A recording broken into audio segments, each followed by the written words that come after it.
Welcome to Thwarted, a game of super-villainy, where you as the players are supervillains who have been granted new powers and can finally do battle with the superheroes of the city. This is going to be a video to get you quickly set up and ready to play the deluxe version of Thwarted. If you have the base game or the Power Pack expansion, check out the base game or Power Pack setup videos instead.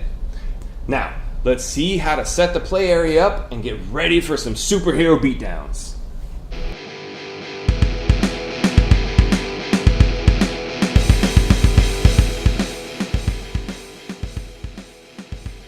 Start by giving each villain their own villain layer player mat, and laying out the city playmat in the center of the play area. Now, let's separate the power card, superhero card, and villain card decks. These are easily distinguishable by their card back color. Orange for power cards, blue for hero and hero buff cards, and green for villain cards. After separating the decks, shuffle the power cards and deal out 5 power cards to each villain. This will be their starting hand for the game. Place the power deck on the spot labeled power deck on the city playmat.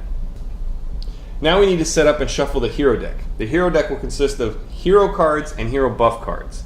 Depending on how difficult you want to make the game, you can add any number of hero buff cards to the hero deck. We recommend choosing 5 hero buffs at random and adding them into the hero deck. After shuffling the hero deck, place it on the spot labeled hero deck on the city playmat.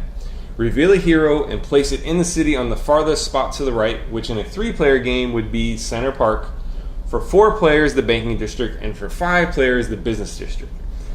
Fill up all remaining city spaces to the left so that there is 1 hero in the city for each villain in the game. If you reveal a hero buff card, place it in the next empty city space and continue placing cards in that city space until a hero is revealed.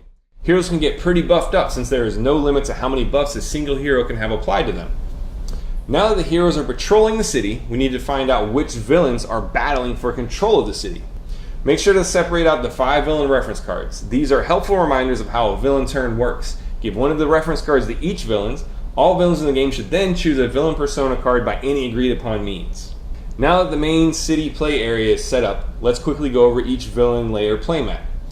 Each layer has 3 clearly marked different zones. The first zone that looks like a police lineup wall is your villain area. Place your villain persona card here. The second area is your swanky 1960s state-of-the-art minion lounge. This is where your army of good-for-nothing, lazy, no-good minions are going to hang out until they're called upon for battle for you. The final area that looks like a dank, dirty dungeon is your hero containment area.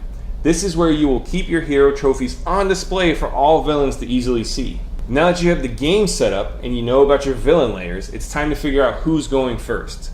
We recommend you argue loudly amongst yourselves to determine how the first player will be chosen. Maybe who has the most villainous laugh, or the last player to complete an evil deed. Once a villain is chosen to go first, collect a patrol marker, and it's time to start punching superheroes.